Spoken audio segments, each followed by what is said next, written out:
How's everybody feeling? You guys had a good day today? Yeah? Good conference? I think Linda and Scott have put on a very good event here for us, and it's been very interactive to have. And so this is the final session for this piece today in Minnetonka. So we're going to talk through some measuring what matters in real-time analytics and AI architecture. So what you're going to see throughout this entire presentation is just kind of how it's tailored to business architecture, since we're at a business architecture forum.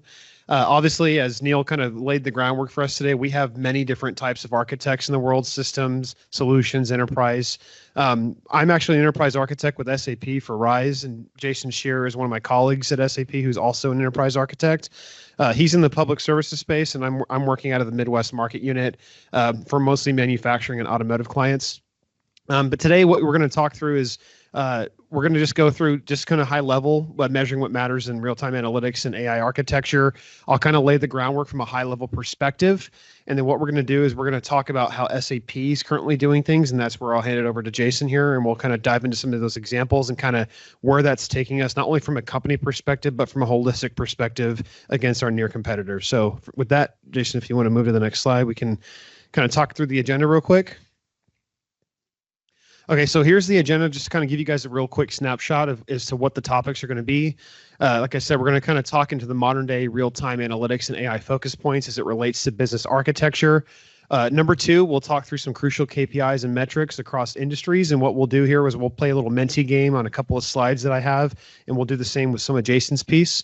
And then we'll talk through some strategies for implementation for enterprise level organizations and businesses.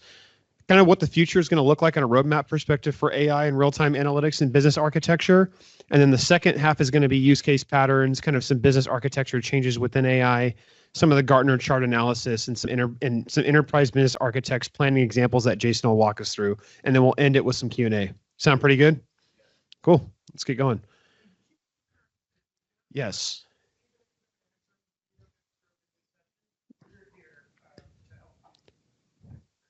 Yep. Yeah. Just interrupt me if you need to. Just raise your hand and I will call on you. So the more interactive, the better.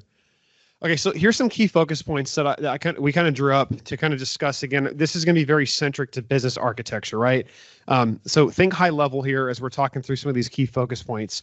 This focus point slide is really more so to kind of lay the groundwork as to what you're going to see throughout the presentation. So number one is really just business architecture itself. How do you measure business architecture within KPIs and what that means in success to any organization, and specifically what it means to SAP. And then obviously we're going to dive into some of the key metrics and how it drives positive change in real-time decision-making within high-level organizations. And then obviously we'll dive into where modern analytics and AI fit into that picture from a business architecture perspective. And on the bottom here, I kind of want to orient you to the scope of we're going to have a conversation around kind of historical reporting analysis, as well as to bring it now into the modern day of real-time decision-making environments. So that's kind of the focus of today's conversation in this session. Okay, so real quick, what we're going to first talk about is real-time analytics. So real-time analytics is marking a fundamental shift from reporting on the past to shaping outcomes in the moment. As data is being generated continuously across systems, devices, and interactions, organizations are moving beyond batch insights and static dashboards.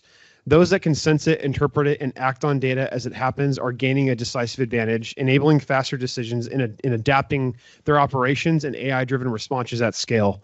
So one of the things I want to highlight here with real-time analytics, obviously, as architects, we come across customers all the time that are hesitant to kind of adopting AI platforms, especially with SAP, with our Joule that we're currently pushing, as well as products like BDC and other things like this to kind of give them real-time analytic dashboards and the ability to make decisions for their business in real time. Typically, historically, organizations have been using batch insights to really make kind of key piece decisions along the way and not bigger macro decisions within their organizations. And what we're going to talk about here is how real-time analytics has actually been coming to the forefront with the new technologies that are kind of on the cusp of becoming something that they're able to make more real-time decisions at a macro level. What do I mean by macro? I'm talking about bigger decisions that are going to impact business for the long term. Right, the long term, which is going to impact them to drive more adoptive technologies. It's going to make them more successful on a broader scale, and rather just in decisions that are being made at piecemeal throughout the entire course of the year. Right, so this is bigger at scale. This is something that's actually happening in a much faster ability for them to make decisions at the C-suite level and executive level. And what I'll dive into from the AI perspective is kind of how the two are morphing together synonymously to make an organization and a business that much more successful. So go to the next slide. Okay, so this one's a little more extensive because again, I think AI has the bigger piece of this than real-time analytics. I think with real-time analytics, what you're seeing is that's allowing the decisions to become more rapid and paced, but AI is giving that tool kind of perspective to make it a possibility. So I kind of delved this into like 5 different areas here from a business architecture perspective. AI is enhancing decision making, so making it more real time. It's optimizing process automation across different business processes. It's improving risk mitigation, and it's personalizing customer experience, which is obviously it's more of a new remote area. And then it's allowing for agile adaptation to change. So obviously, as Neil kind of pointed out today, which I think he did a very good job highlighting, that businesses are changing rapidly with the technology, right? We're looking at tech landscapes that are intertwined. There's spider webbed effect. You're seeing things across the board that are confusing. They're too tangled together. So kind of how do you get this into a more modern day perspective, not only with the technology, but also with the decisions that they need to make in order to keep up with the technology. And so obviously diving into enhanced decision making. Yeah, I agree. AI-powered analytics can provide real-time insights and predictive capabilities. So this predictive technology that we have at SAP, for instance, is Signavio, right? So we get process insights, collaboration hub, different pieces of that integrated tool chain that kind of help allow businesses to see where these tools can kind of fit into their integrated picture in their tech landscapes. Obviously, going to the process automation, we're seeing that the repetitive task and pieces of the business processes are being more streamlined. AI is something that's freeing up the ability for people, especially architects, to focus on more of the strategic initiatives and innovation rather than just the choke points, right? So the choke points being the more repetitive tasks that we kind of see over and over from customers. And we're now allowing ourselves to be more strategic and giving them the ability to make the decision that they need to make with the opportunities and the pictures we're trying to paint for them. Again, I think Neil really highlighted that we're to give them the options. We're not to be the decision makers in the end. We're enabling the decision makers to have the ability to make decisions for their businesses in real time. Going into to improve risk mitigation, this ties in a lot with giving them those abilities to make those decisions. The optionalities that they can have from an AI perspective is allowing them to see the risk in real time as well. So obviously, when it comes to risk assessments and allowing the business to see, okay, how can I mitigate a risk? AI is allowing that on a much deeper level than we've ever seen with any form of technology, and it's driving the analytics to be more accurate. The accuracy that analytics can bring to an organization is game-changing all across the board. And this kind of dives into the customer experience, working with the architect one-on-one. Right. So AI-driven personalization is allowing us as architects to really tailor the products and the services to become to be able to better meet the needs of the customer and also the preferences in which they're looking to target for their business needs and in the macro picture, as I've been talking about. And then finally, AI is analyzing different market trends with the competition. I think that's another piece that we didn't really talk about, is that architects need to be aware of the external pictures outside of just their organizations or the customers they're working with. And this can also be tailored to the industries. And I think Jason's going to dive more into this when it comes to the industry's perspective. We all have different backgrounds. So like, for instance, I'm more manufacturing and automotive. So I've got a more understanding of kind of the automotive industry, the manufacturing industry. But Jason, for instance, is in the defense side. So he sees more of the government, public services, and defense side of things that he would need to see for his customers. So understanding the competition and kind of how other competitions rapidly adapting to the strategies and the technology needs for their business to success and fluctuate the way it needs to, we need to be more attentive to that as architects to effectually drive those conversations for our customers as well. So that's kind of the bigger picture for AI and how it drives analytics to be just as successful. But from a business architecture perspective, we're really laying the groundwork as architects, not just from the business perspective, but all of the solutionizing perspective and systems perspective as well. Yeah, so real quick, so this slide here, kind of what I put up here is really some of the key metrics and KPIs that are generic across industries, right? So it's not industry specific, but it's industry generic, meaning that all industries really are highlighting these 5 right here, just based on research and market trends that we've seen. And what we're going to do is we're going to do a little interactive session after I kind of run through these metrics real quick and the explanations as to what these numbers actually mean. We'll play a little Menti game. And then once I run through these and we play the Menti game, I want you guys to kind of put in what are the key KPIs you think that businesses should be focusing on from not only a real-time analytics and AI perspective, but also a business perspective. So go ahead and highlight the, so I can walk through this and then we'll go to the Menti side. So some of the based on the industry reports and research that we've had, decision latency is number 1. So obviously this is more of an automated action being triggered based on data that's available, right? So it's more of that speed of action that the C-suite wants to see or executives want to see to be able to make that decision in real time. So how quickly can they get the data in front of them, look at things that are accurate, get the optionality, and then obviously make that decision as much as they can in real time. And it came out to about 15 minutes. So what used to take days, months, weeks for certain pieces of the business that they needed to make from batch insights is now they're wanting to get it within 15 minutes. And technology has gotten us there. So dashboards and all the other different reporting mechanisms that are at the disposal of businesses has actually gotten to this point where they're able to make these decisions in much more faster real-time speed. So that key metric there is called decision latency. Number 2, data trust score. It's derived from automated data quality, right? So obviously, I think Neil talked about dirty data, right? So you get dirty data from customers. You're given the ability to set up their landscape in a way that's going to make much more sense to drive the business. But obviously, when it comes to data quality, data management and quality are coming more and more at the forefront as AI is starting to become more and more streamlined. It's coming more on at their disposal, right? So any anomaly detection, any complicated challenges in which the technology is predicting, you got to keep moving forward, right, with it. And so I think at the enterprise level, we're seeing that a 95% adoption trust score when it comes to data itself. They want to make sure it's as clean as possible now. So that's something that I think that agnostically across different industries has been seen. Number 3 for AI and analytics and value realization rate. So this is something that obviously as companies are coming to adopt analytics tools and AI tools and technology across the board, they're wanting to see that their adoption rates become higher and higher. So this actually dives into more what SAP would call consumption, right? So as architects at SAP, we focus on 2 really big things. We focus on technology adoption and obviously technology consumption with any solution that our customers adopt from us.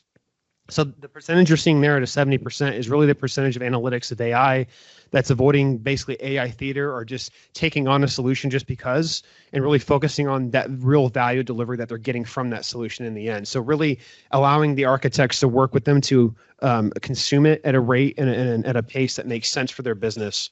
Number 4 is automation coverage ratio. So the proportion of eligible decisions, workflows, and insights that reflect AI's maturity and not just AI adoption. So again, this comes into where the data is right in front of them and they're able to see how healthy their business is or not healthy it is, right? And again, that comes in any key metric that they're looking at.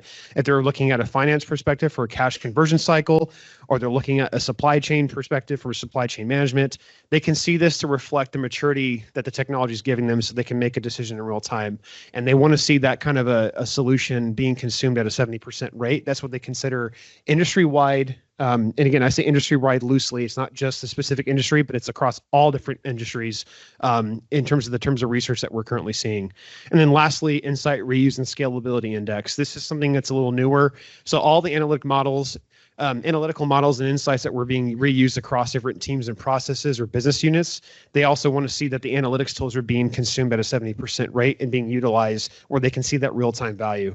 So with that, we'll dive into the Menti real quick. I want you guys to take out your phones, please, and obviously which KPIs we should measure, what you guys think. But I'll give you guys another minute here so we can talk through this, and I'll hand it off to Jason to kind of explain a little bit more. I'll give it back to you in a second. I just want to make a comment. So I was at L3 Harris. It was L3 Technologies at the time in 2018 when we won the SAP Innovation Award for Project Sumo. We were putting together all of the business data from over 100 ERPs, around 16 different areas of the business, everything from finance to supply chain to logistics operations, manufacturing, R&D, even environmental health and safety and ethics. They said, hey, we should be able to have this war room in the middle of New York City where we sit on the 40th floor and we can steer our company in real time, even though we've got 100 different ERPs and all these global operations as the 5th largest defense contractor in the world. It was a cool project. I mean, obviously you want to measure, the book Measure What Matters by John Dewar, kind of highlighted in the title of the session. But your cash KPIs, your takt time on the production floor, your supply chain readiness and risk scoring, and all of those custom formulas that you have there. But at the end of the day, an AI project is the same as any other project. What is it doing to my lead time? What is it doing to my cost? What is it doing to my user productivity? What does it do to the number of people I can retain post 1 year? What's the real story that the data is telling me? So we've captured all of this data from you, and just like we take data from companies all around the world when they're doing transformation projects. I would say a lot of our customers are laggards and don't really understand that we have hundreds of AI Innovation Award nominees each year doing amazing things with our technology and helping us learn how all of these different industries function. 98 of the 100 biggest companies in the world don't run SAP because we come and sell it to them. It's because we have all of these experts who are here understanding how the business process works and pushing back when you say, no, I want to do this custom process. And we say, no, we've seen this time and time again. This is how you do it. We're here to be honest with you and help you adopt our tools, not because it's good for us or good for you, but because it's the right thing to do to help you transform. Sorry, my little soapbox here. Yeah, no, I think Jason hits a good point there. One thing I want to highlight too is that the push for AI, the push for real-time analytics, especially for customers and businesses all across the board, is that this does all connect to standardization. I think for 25 plus years, companies were wanting more of the customized, layouts that they wanted to highlight for themselves because they were all very specific in their own industry. Now we're getting to a point where standardization is the push across the board, especially when it comes to the vendor perspective. We're now wanting to clean up a lot of the old technical debt, right? That Neil was also talking about earlier. And I think that highlights the push for standardization. Obviously, Chandra and Tanya also talked about it as well. So AI and real-time analytics is at the center of all that. And I think SAP is really doing a good job. And again, I'm biased because I work for SAP, but Jason will kind of highlight where the big picture is amongst the vendors and kind of where the push is going for standardization. So with that, I really appreciate you guys doing that. We're gonna have another mentee all across the presentation, so we'll keep going there. Oh, no worries, you good. Yeah. So what's the future of business architecture and how can we embrace it from a data-driven landscape from understanding, right? So highlight, 4 key areas: predictive analytics adoption, right? So this is obviously going to be across the different industries, especially, from my examples I gave earlier about manufacturing and automotive. This is very crucial to companies making real-time decisions. Automated decision making. So this is something that this is kind of new. So obviously it's not just humans making decisions, but it's also, okay, where are the minor decisions across different business processes that AI can just correct itself and make a decision in real time for them and then give the explanation on the back end. I think this is something that's a little newer for companies that are kind of hesitant in adopting the technology. But it's very crucial because obviously all the minutia is something that they can kind of put to the backside when they can make the bigger decisions in the end. Number 3, personalized customer experience. CX is becoming more and more at the forefront of the standardization push. Obviously, this can get into commerce, cloud. This can get into any different solution that SAP has or other companies have. But the CX, especially when it comes to our engagements with us as architects, is something that they're wanting to have that real-time conversation with us from the perspective of, hey, I trust you, right? We are a trusted advisor and an asset from our company to enable them to make their better decisions and also reach the success goals that they have as individual companies. And then lastly, real-time process optimization. So obviously, we work a lot with what's called the integrated tool chain. So we have obviously different tools at our disposal in SAP that we are utilizing to help run real-time process optimization. And I think that that's something that most vendors are headed towards and most customers want to adopt from said vendors, right? So those are kind of where the future is being pushed right now when it comes to from a business architecture perspective. There are many other buckets that we could put up here, but I think that these four are really crucial to making a business successful, especially as someone who's an architect working on ground with the business in hand. So we'll move to the next slide real quick, Jason. So in conclusion, so again, real-time analytics and AI are really transforming the landscape of all business architecture, enabling organizations and companies to measure and act on what truly matters. So by embracing these powerful tools, companies can effectively make data-driven decisions, enhance their operational efficiency, and stay ahead in the ever-evolving digital landscape. My last point here is, as we continue to move forward as architects and in this evolving practice, we are going to continue to see more complicated and complex challenges across the board at every level, right? This goes from government agencies and customers there to private landscapes and industries we see and other all across the board when it comes to everywhere in the world, I would honestly say. So again, I think that this is not tailored to certain industries. I think it's going to be for every architect working on every use case and every technology push across the board. And I think that these are the two areas in which we can measure success when it comes to measuring our own individual success and the company's success at hand. So with that, what I'm going to do is I'm going to hand it off to Jason, and he'll dive into some of the SAP examples and kind of what we're doing from a company perspective. What AI capabilities are most valuable in enterprise environments? Still, we're trying to cull your answers so that we can find out what the answer is. I'm just kidding. And I can do some driving over here too. Let's see. How about a question here? My company has an AI adoption and sustainment strategy. Do they? 1 to 5? My company has adopted traditional AI. For a lot of you that aren't aware, SAP has had machine learning, clustering, categorization, unstructured semantic analysis baked into our HANA products for about 10 years. I can go turn on the ISLM app, the Intelligent Solution Lifecycle Management app, and turn on machine learning scenarios for over 30 different parts of my business. And I am so surprised that many of our customers don't have people staffed to do that, don't know that it's there. Things like situation handling. When you bring on S4, it allows you to set up a situation. What's a situation? There's a fire at my plant. Contact this person, and this person with customized UX so they can put it out, so they have a playbook for that. But we don't get paid money at SAP to sell you things that are free, that are already embedded in your products. And most of our customers spend all of their time keeping the lights on and not learning, not even having the staff for all of that. I've been very lucky to work with a number of very large customers. I'm going to talk about a couple of them today. Did a 4-year journey with Lockheed Martin on user experience and creating one single pane of glass or one UX that I can plumb with whatever capabilities I need, whether they're third-party applications, S4, or anything custom new that I want to maintain. Or a lot of the out-of-the-box stuff. So where are we on this? So, fantastic. I'm glad that you are adopting AI.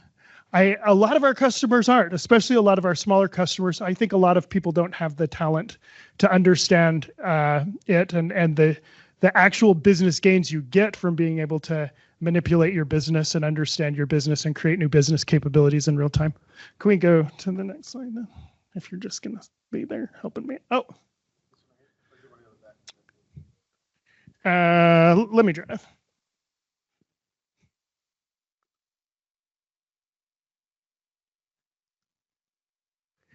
So who is using AI? I have had a unique experience around who is using AI. My backstory is a little bit different than some. I was aerospace manufacturing for about 12 years. We called it operations research, then we called it AI, then we called it data science, and now we call it AI again. It's been a long time coming, and a long time from the early days when we were doing all of our stochastic forecasting in Minitab. Task Force Lima, if you're not aware, the government said, hey, we have to learn how Gen AI changes the game. So they tasked the Pentagon, who tasked all of the different armed forces, and they announced a hackathon that any American citizen could go to. So obviously I told my boss I wanted to go, hopped on a plane and took my wife to Hawaii. Task Force Lima, I asked them, Alex O'Toole, who was leading the Pentagon's Advana program at the time, no longer, they've made a number of staffing changes. But he was leading them. I was like, how can you do this? Like, the military is seriously going to go out. You've collected 77 use cases from across the globe, and you're going to execute on them and put them in production. Are you serious? And he looked at me and he said, we need to learn how to build it. So we've seen a lot at the front end with some of our customers. At this event, I asked permission. I was like, hey, we're seeing all of these different use cases that are falling into specific patterns. A lot of them are military patterns, but a lot of them are just standard enterprise business patterns, logistics, manufacturing, distribution, things that everybody faces, finance.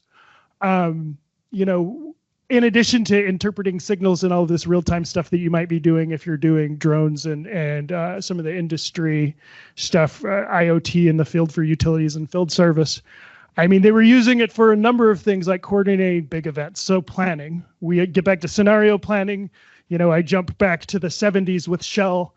They were doing scenario planning and they were able to anticipate that oil prices might change drastically if the cartels got involved. They diversified and went from the smallest oil company in the world to the second largest almost overnight because they had planning applications. This is the application of real time. And when I say real time, I generally mean on demand. When I have a user that needs to calculate something, optimize something, or change something about their business. Automating security and DevOps. So a big part of what architects are having to think about now are all of our DevOps and the AI that helps us with logging and security risks and change management. But other things, talent management and staffing, cross-organization data sharing, standardizing tools and user experience, expert LLMs, custom analytics, integrating one system with another, but also a bunch of things that I would consider as an architect shadow IT, like total shadow IT, replacing spreadsheets, moving bulk data. The problem is a lot of these use cases, they were just trying to reinvent the wheel when we already had solutions and business processes in place for these things. They were just broken in a lot of cases. When I've got a general that says, hey, I've got to do this thing, or I've got someone loading munitions from a paper printout, and they say, hey, I don't know a better way, it's because we haven't architected them a better way for it. And we see this reflected in AI use cases everywhere. Oh, sweet. Now, when I think about it, and after dissecting all of these use cases, I kind of came together with this mental model where I said, hey, there are a lot of things that we're trying to do when we implement an AI use case, or when we implement an analytics use case, or an automation use case, or an integration use case for that matter. A number of years ago, we would have kept our analytics and our integration and our automation and our planning completely separate work streams, right? Integration, I've got to wait in line for my transaction in a queue, as opposed to analytics where I need like some real-time decision making. Nowadays, with data products and data mesh technologies, we're doing the same thing for all of these different domain solutions. When I break down a use case, though, and I look at Michael in this use case, in the past, he would log into SAP Digital Manufacturing. So this requires an application, a solution for digital manufacturing cloud, open a production or operator dashboard, conduct a manual inspection, identify the defects manually identify and log everything and the code and everything and upload in the photos and everything. Whereas today, cameras can see and inspect a circuit board, for example, with a lot better precision than a lot of human operators. So Michael walks up, takes a photo, and the inspection's done. When I think about that, though, I have to think about a lot of things, everything from extended planning and analytics. At the top, what is our business plan? What is our supply chain plan? What is our finance plan? What is our quarterly plan? What is our strategic plan? What is our R&D plan?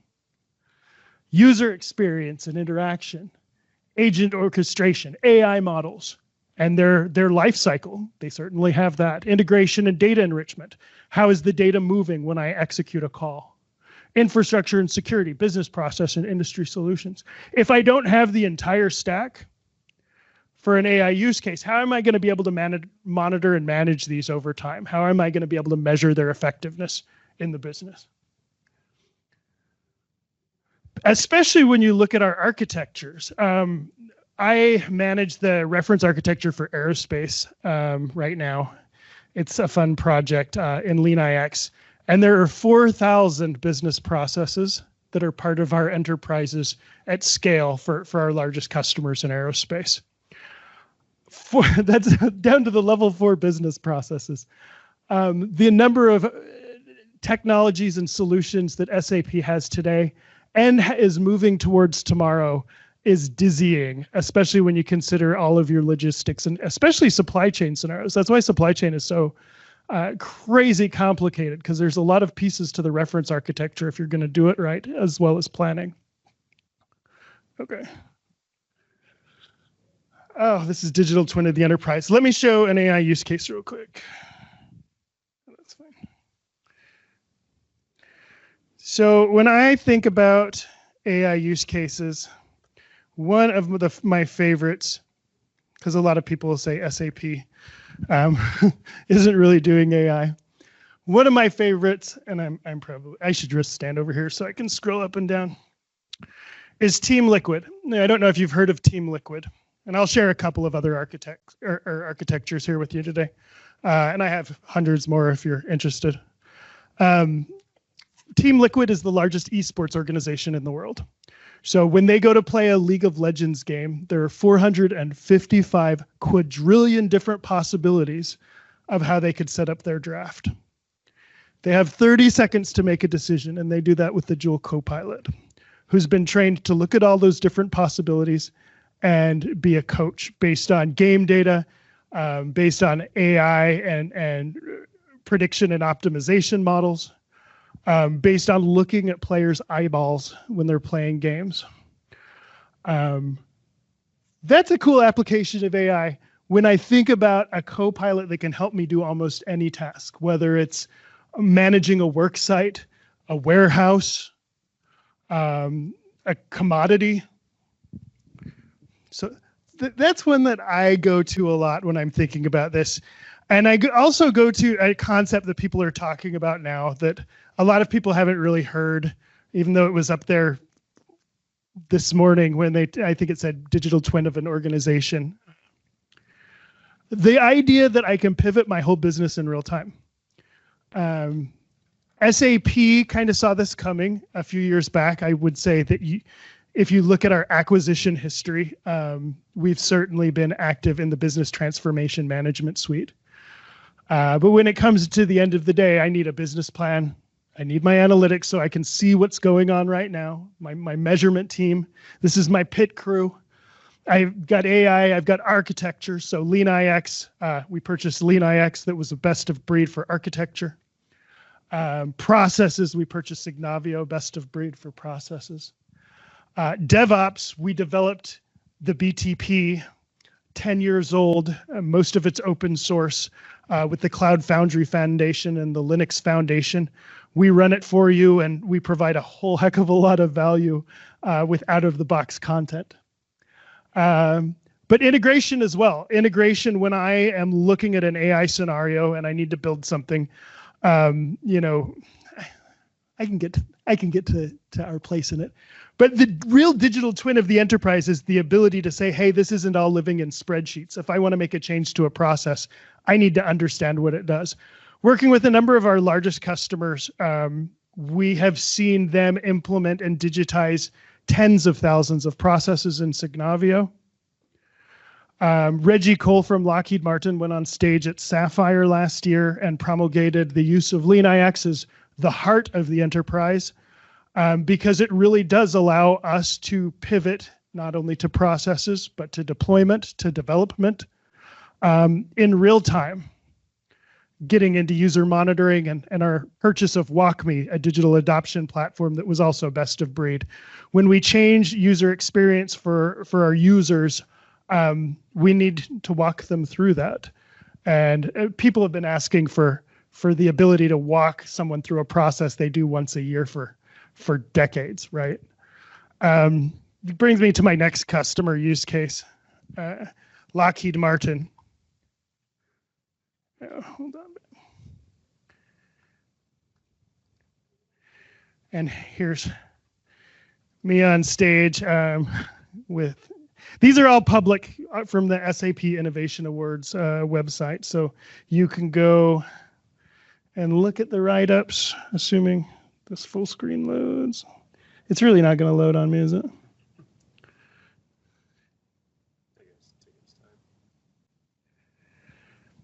So Lockheed Martin said in 2021, but this had gone back, I think, to 2012, when Frank St. John and Reggie Cole, who just retired, he was their chief architect, said, hey, users shouldn't have to go through all of this. We should just be able to deliver any GUI we want. People that don't work for us yet, people that are in suppliers, we should be able to deliver an application or a mini application to them designed for their persona.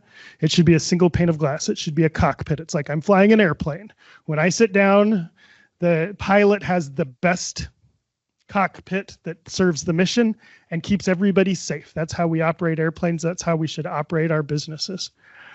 So we spent several years making that happen for their supplier portal. It's now supplier portal for, oh gosh, I think they're still in prototype with 18 suppliers live right now with WorkZone. But the idea is that we can deliver any application. We can hide it based on zero trust.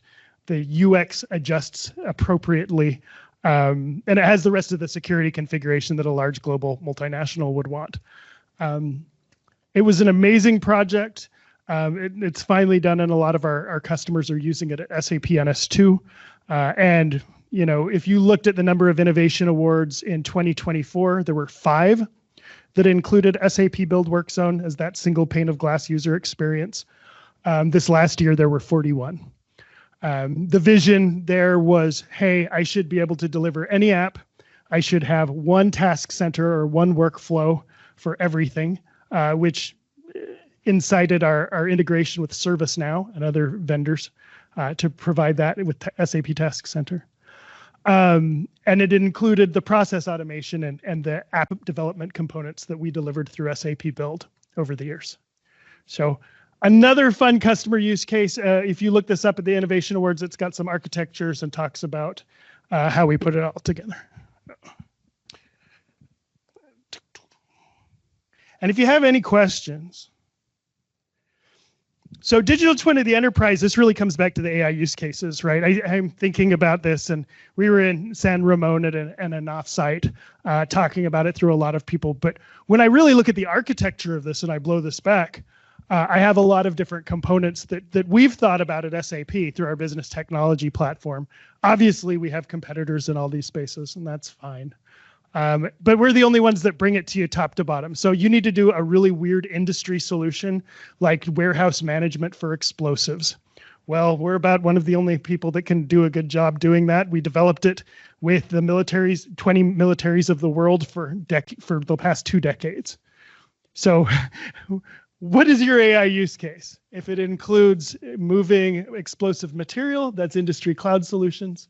We've got what I mentioned, the business transportation management.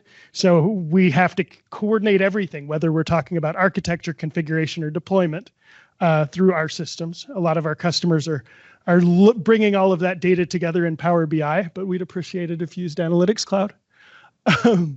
But you've got all the AI components that everybody else talks about all the time, whether we're talking about TAV, whether we're talking about user experience. I would say on record that I do not believe a chatbot is the only user experience.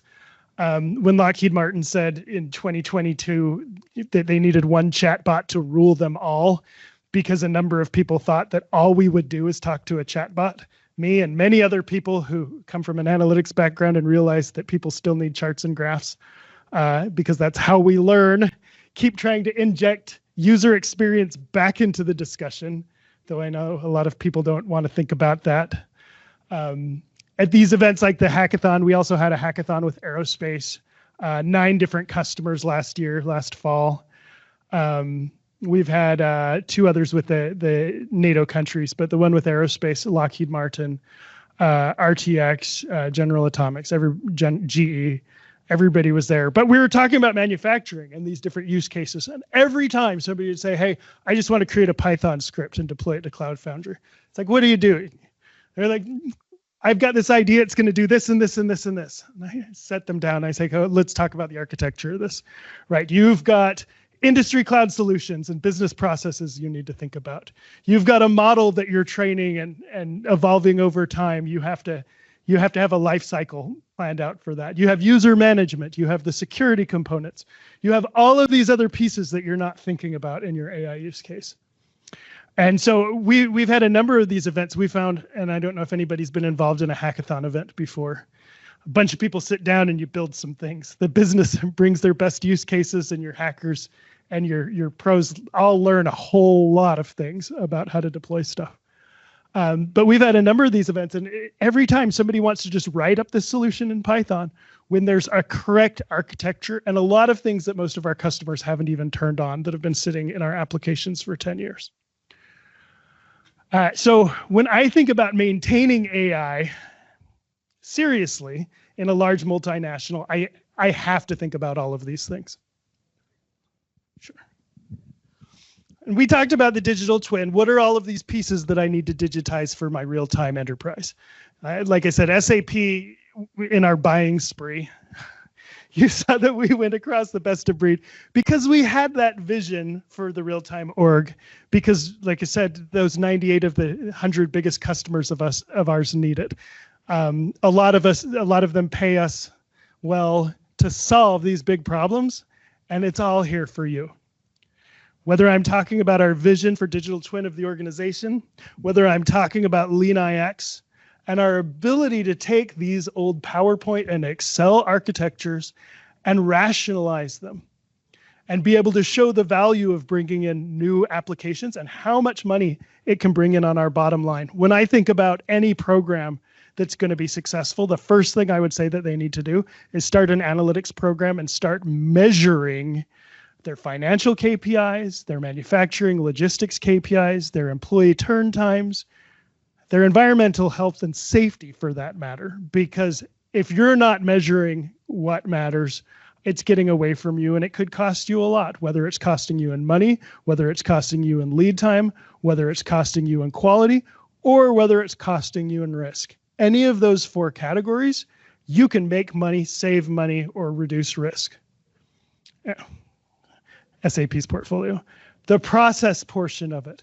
The architectures and the business capabilities tie directly into those business processes. Like I've seen, I'm not sure how many you've modeled, but some of our larger customers, it's over 10,000 different business processes. Integration platform as a service. This is the heart of it.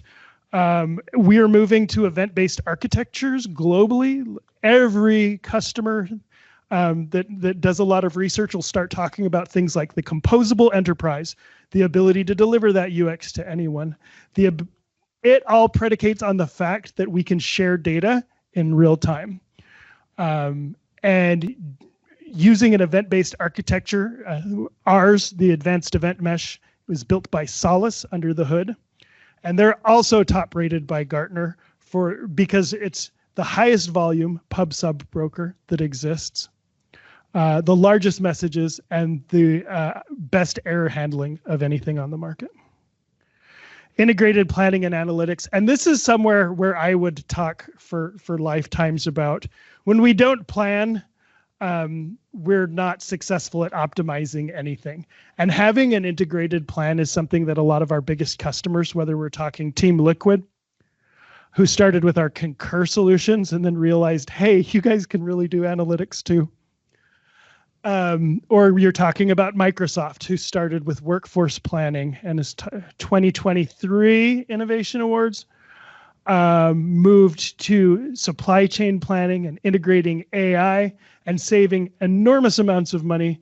And then their agility this last year in 2025 to be able to build data centers for AI faster than anybody ever thought possible. And then walk me. User adoption. A lot of people haven't thought about this yet. I want to implement a new AI, a new change to user experience, and I want something that walks my users through it. You think about things that, and this was a big part of the Lockheed vision too. I do something once a year. I hate doing it. It's a process every time. Why can't it be easy? Like a TurboTax form. Well, they're not easy, but that's the example that people have used. Okay. Does anyone have any questions? I have one other customer use case I wanted to highlight. Embraer Air. And I have a fun planning. Oh no, I don't want to zoom in. I want to try to maximize the screen, and then it's not going to work, and then I'm going to cry. Okay. These are all available online. Embraer Air automated their supply chain and used everything in the toolbox from SAP to do so. That supply chain network was 30,000 participants, I believe it says in the write-up, and saved them $1 billion with a B dollars off of, I think it was, I don't know if they reduced to 5 billion from 6, or you look up the use case. But we're doing exciting things in supply chains around the world, whether you're talking about the food supply chains, whether you're talking about the 30,000 automotive suppliers who are collaborating in the Katina X supply chain network, whether you're talking about Lockheed and the supply chain network for the aerospace and defense industry. Matching demand and capacity and sharing data through modern concepts like data spaces, where we've created an initiative in open source cloud with $3.5 billion to spend so that we can standardize sovereign cloud and people can share data from company to company and have a rule framework for how all of that works. This is why the biggest companies in the world are saving enormous amounts on logistics, are able to look at Nintendo, and I don't know if they're a customer or not. They just sold the Switch 2, and after years of people trying to be able to manufacture quickly and agilely, they had so many, they were able to sell the most units of any video game company in the world, because math and AI and science, math isn't new. We've been optimizing supply chains for a long time. And now once we can match the real demand in the system, the real quality in the system, asset management's on digital twin of an asset. These are game changers across every industry and every field. One of the big areas that there's a lot of thought leadership now that I don't hear people talking enough about is extended planning and analytics. So the topic of XP&A, SAP's been talking about it for a couple of years, a number of our partners in Protiviti. The fact that we can't plan in silos anymore, and we see this across large global businesses all the time. I've got my strategic planning, my market planning, my R&D planning. I've got purchasing agreements with my major partners. I've got budget plans. I've got S&OP plans. I've got, make-buy decision plans that may be a couple of years out. I've got property management plans. I've got manufacturing and warehouse and logistics plans. And these all interrelate, and these all talk together. So when I'm thinking about a real-time business in the future, I'm not just looking at what happened yesterday, right, and using AI for that. I'm creating plans for each of the different domains in a planning model that talks together. Because otherwise, how can I really act on real-time data? Otherwise, I'm just reacting on real-time data, right? So there's a bunch of animation in here. At the end of the day, that means we're tying the strategy plan, the finance plan, sales and marketing, our workforce plan. Like when I mentioned the Microsoft example, and like I said, all of that's public and online, you can go look it up.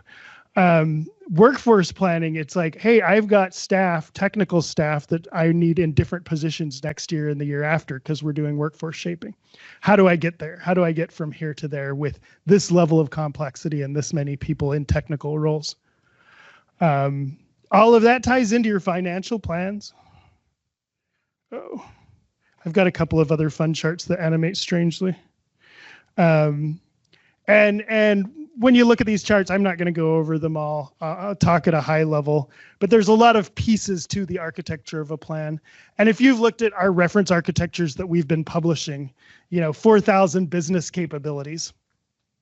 When I look at the different plans that need to be made, almost all of our different customers are developing them in different ways.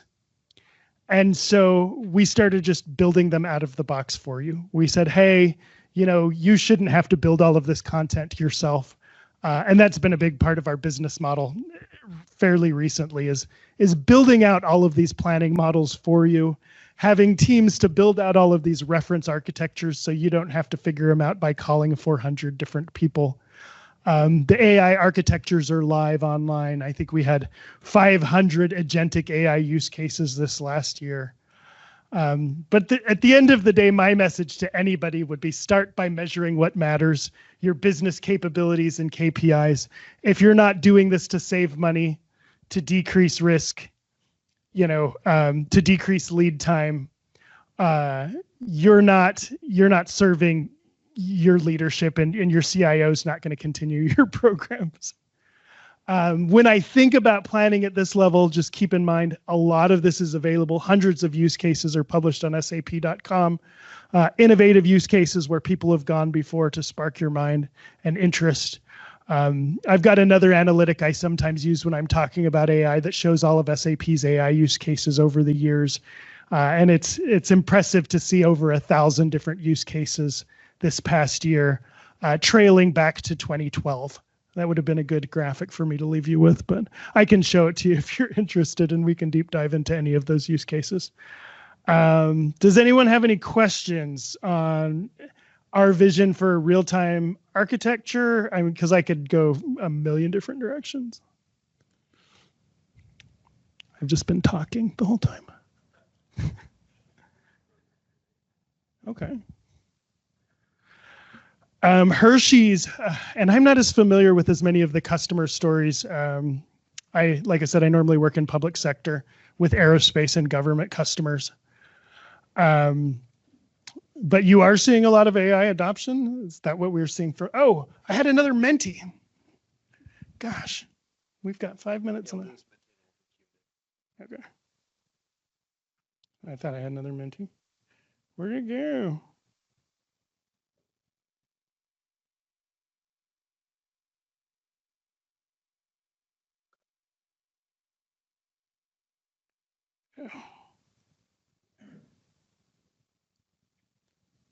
Oh, I was just going to say prioritize these different focus areas because they're the different parts of the digital twin, but I'll skip that question. So after we've kind of covered that, what important KPIs should we be measuring in real time? Like, has your thought on that changed at all? Should we just be measuring, the efficacy of our AI programs? Or is this really back to basics? I mean, we're measuring the impact of these programs on cash. We're measuring the impact on logistics and turnaround times and customer satisfaction, environmental health and safety. I like I said, that's my biggest horse I would ride on is the analytics program up front. Yeah, so do you want them to run this again? Okay. Well, I think what Jason was trying to say too, because obviously in the beginning we ran this where you guys had the KPI introduction where we kind of highlighted from research. These are the top 5, right? Just across all industries. But since going through this presentation, has your mind changed? Are there other things that you've seen from what we presented material wise that you think could be, on a higher level now of the KPI or a metric that is more important than what you thought in the beginning? So is there anybody maybe raise a hand that your mind changed throughout the scope of this presentation from what you initially put up there, whether it was real-time analytics or data, or if it was making real-time decisions, downtime? Has it changed? Does anybody in here have anything that has changed since the beginning of this presentation to the end in terms of real-time KPIs? I'll take that as a no. Everybody's mind has stayed the same. But with that, what we'll do is we'll turn it over for Q&A. We got about 5 minutes till we got to get back to the keynote hall. So does anybody have any questions? Joanne.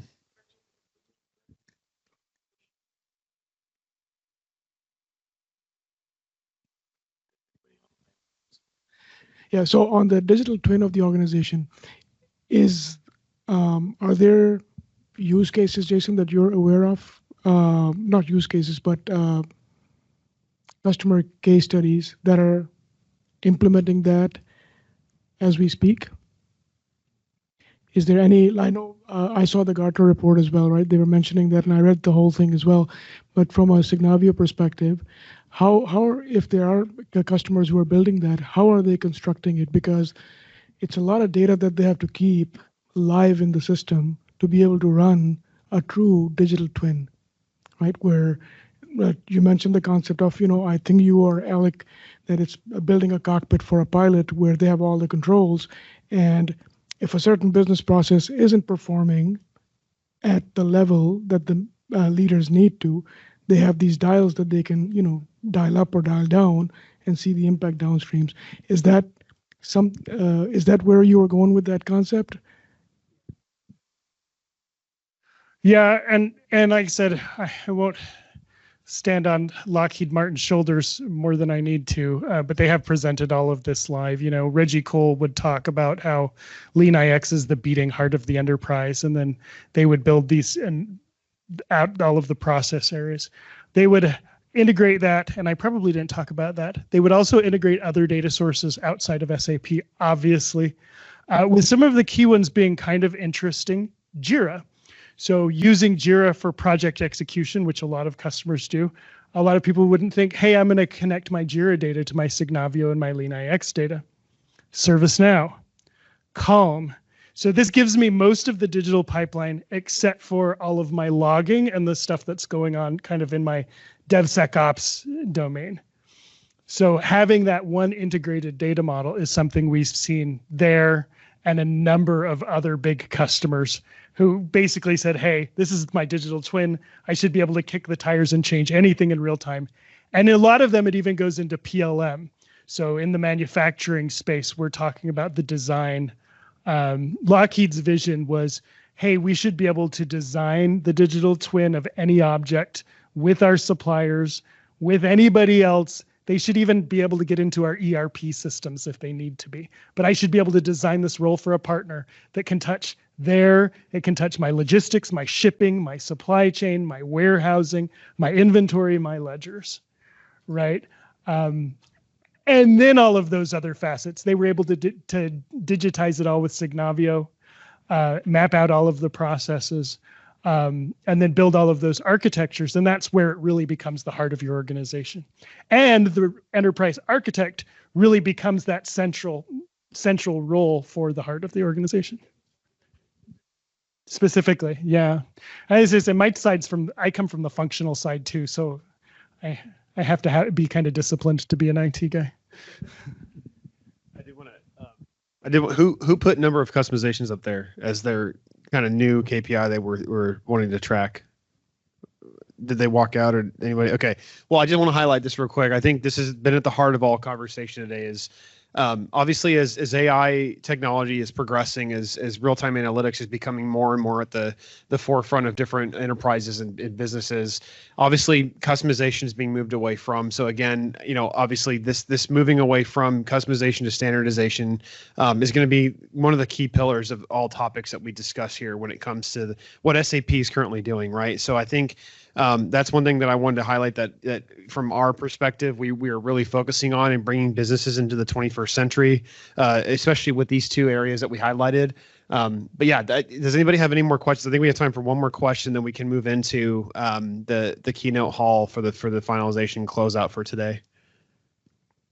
No? All righty. I think we're good to go. Well, thank you guys.